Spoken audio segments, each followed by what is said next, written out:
In the headlines tonight, Ethiopian diplomats visited 3 federal government sectors sweeping reforms.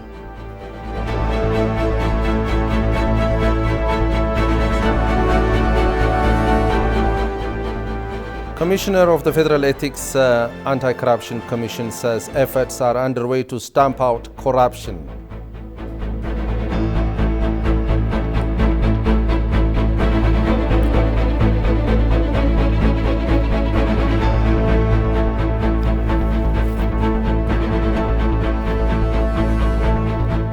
Good evening to you all. A very warm welcome to ETV News. I am Grum Tariko. Ethiopian ambassador to Italy, Damitu Hambisa, met and held discussions with Giulio Tremonti, chairperson of the Committee on Foreign and EU Community Affairs of the Chamber of Deputies of the Italian Parliament. Ambassador Damitu Hambisa and MP Tremonti exchanged views on issues of common interest in the bilateral relations between Ethiopia and Italy. Ambassador Damitu Hambisa underscored the central role that Ethiopia has been playing for peace and stability of the Horn of Africa and its stance as one of the largest refugee hosting country in Africa. Tremonti, for his part, expressed Italy's interest to cement ties with Ethiopia in diplomacy and host of other sectors.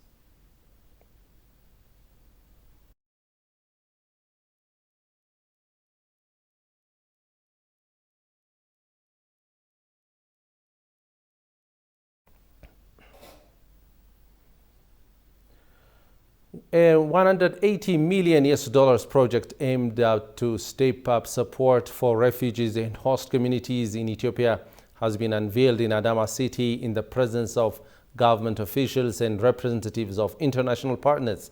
The Development Response to Displacement Impacts project in the Horn of Africa, DRDIP2, launched on Saturday, is tailored to help address socio-economic problems among refugees and host communities in several parts of the country. State Minister of Agriculture Meles Makonnen stated that more than 1.3 million people benefited from DRDIP1, which has been implemented in Afar, Benshangul Gumuz, Gambela, Somali and Tigray regions since 2018. Today's DRDIP2, financed by the World Bank, will be implemented in the coming 5 years in several regions of the country.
Welcome back, and you are watching ETV News.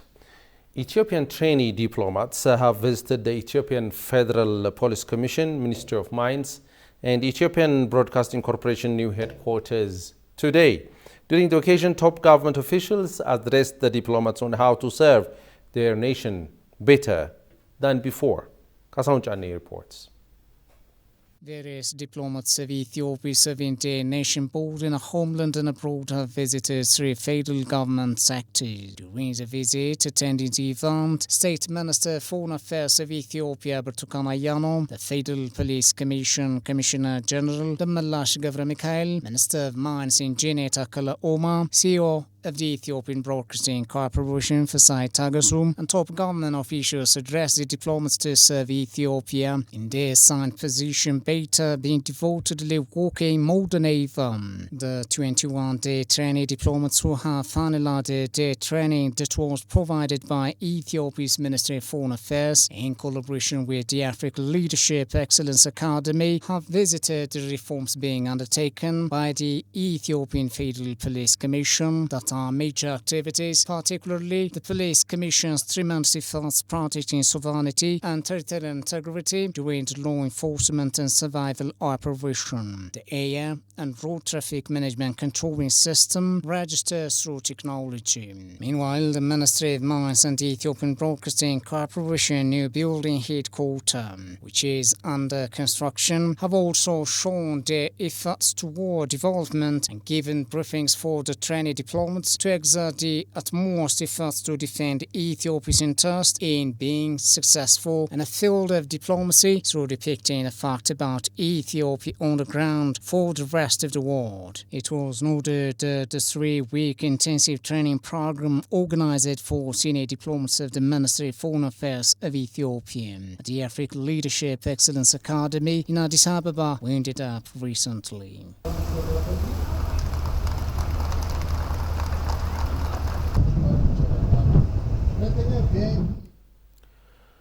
Commissioner of Federal Ethics and Anti-Corruption Commission and members of the National Anti-Corruption Committee held the latest round of crackdown on organized theft and corruption as a public struggle to save the country from daylight robbery. Talking to Ethiopian news agency, the Commissioner, Samuel Urkato, further pointed out that concerted efforts to stamp out corruption is a dire call of the time as the spread of corruption has taken the nation by shock. For more on that story, here is Binyam Alabayo.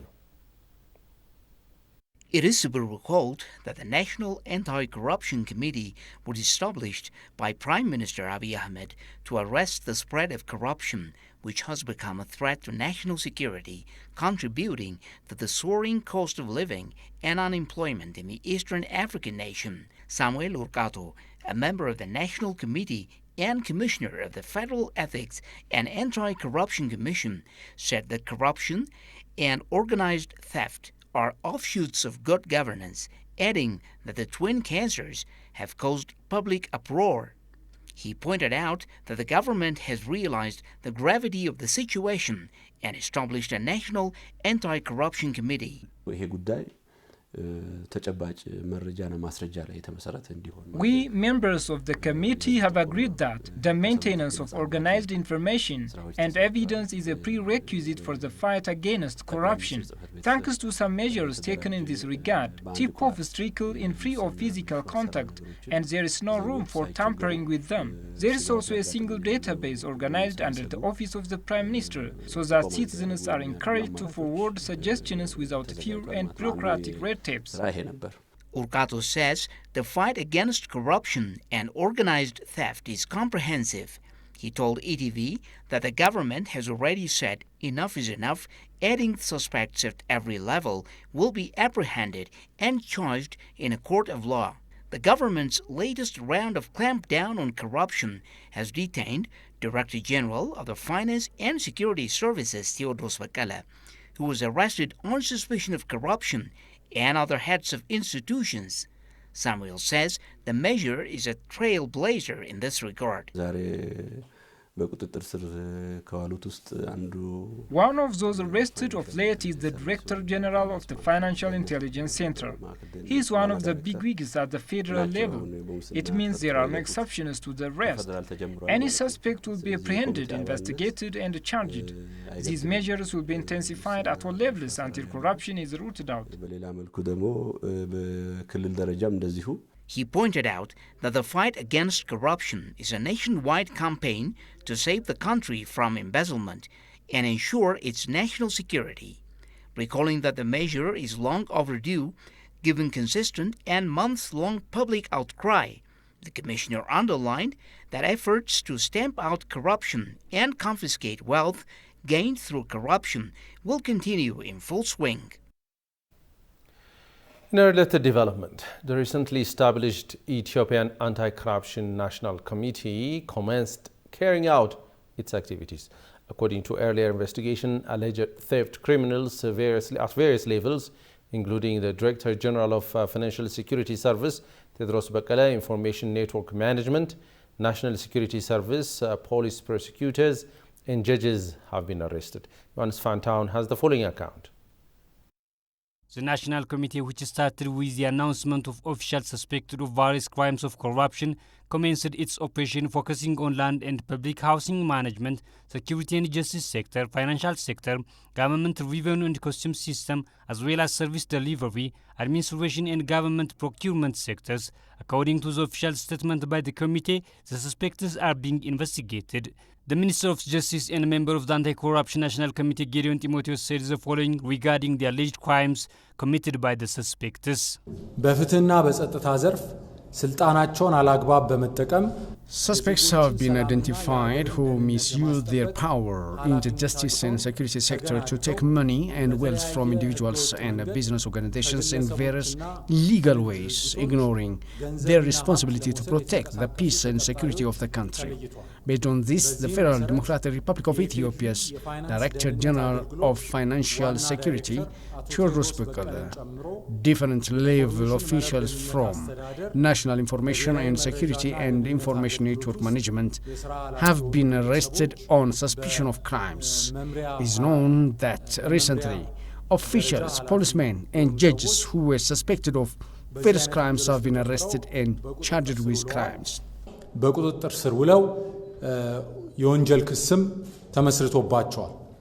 Tamasgan Trunas, the chairman of the committee and the head of the National Intelligence Security Service, said that the work was started because citizens are finding it difficult to get the service they need without bribery and theft, and corrupt practices are spreading, and it is important to control and enforce the law.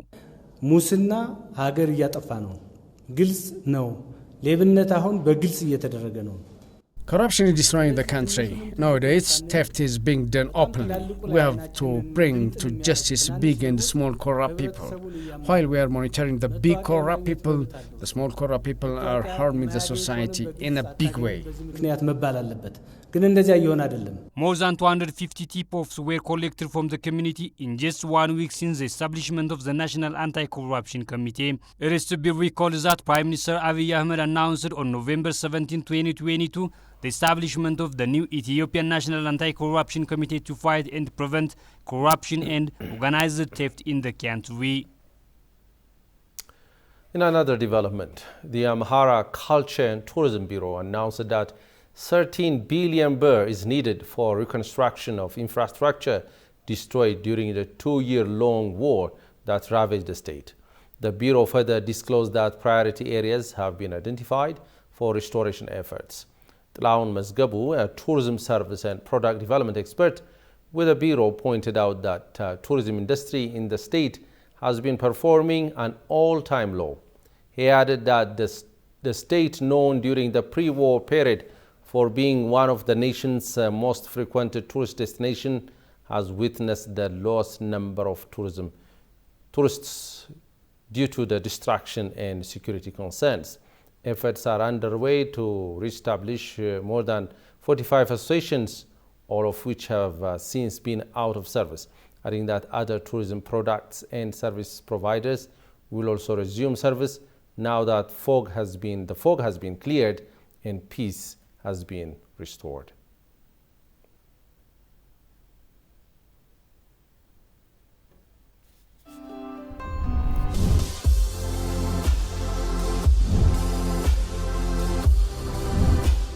You're watching Still Explore Ethiopia, a program that introduces you with Ethiopians' culture, tradition, heritage, and a lot more. Here is Christian religion. For it is Christian church.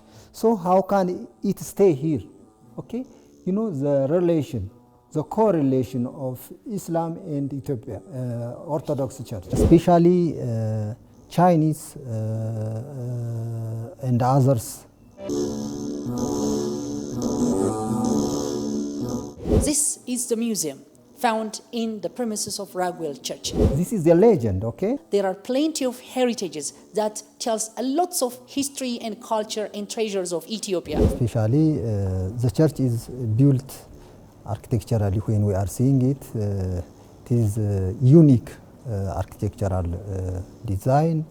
Ethiopians are keeping their history. It shows that the civilization, ancient civilization of Ethiopia. It is one of the oldest museums. Not only me, the whole visitors must bless these people, okay?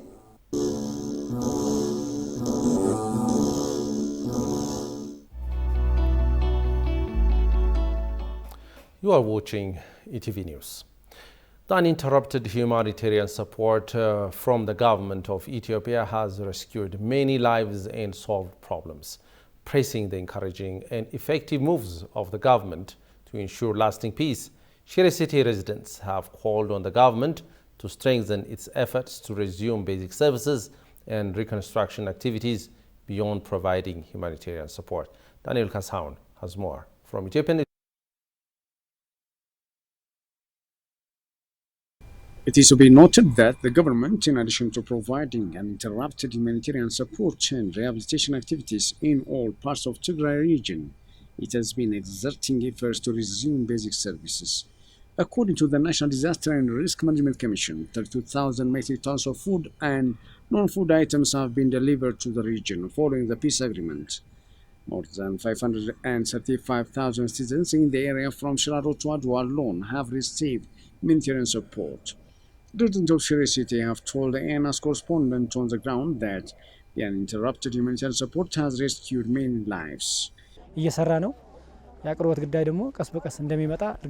want the humanitarian assistance to be delivered to the lower level of administration.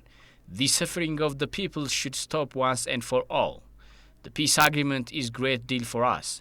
Now the government needs to supply more food and non-food items to the affected people, mobilizing non-governmental organizations and the business people. The people of Tigray have been suffering a lot with deprivation of basic needs and services. We accepted the peace deal with lots of joy. Still now we have problems in water and electricity supply. Lots of services are already shut down. We expect more to be done to help the people get back to normalcy. The residents said that hadn't the government provided massive food, pharmaceuticals and medical equipment following the peace agreement, the lives of many people would have been at big risk. The determination of the government in providing sustained support is therefore appreciable. The residents further urged that the strengthening of efforts to resume basic services alongside providing humanitarian support. The National Disaster and Risk Management Commission Secretariat Head, Rihun Zaude, affirmed on his part that humanitarian support has so far been provided for more than 535,000 citizens from Shiraro to Adwa.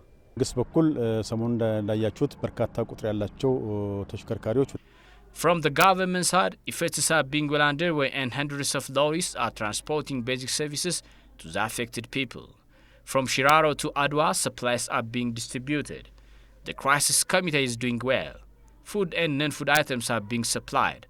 The government is facilitating humanitarian assistances. He stressed that the efforts of the government to provide humanitarian assistance will be consolidated.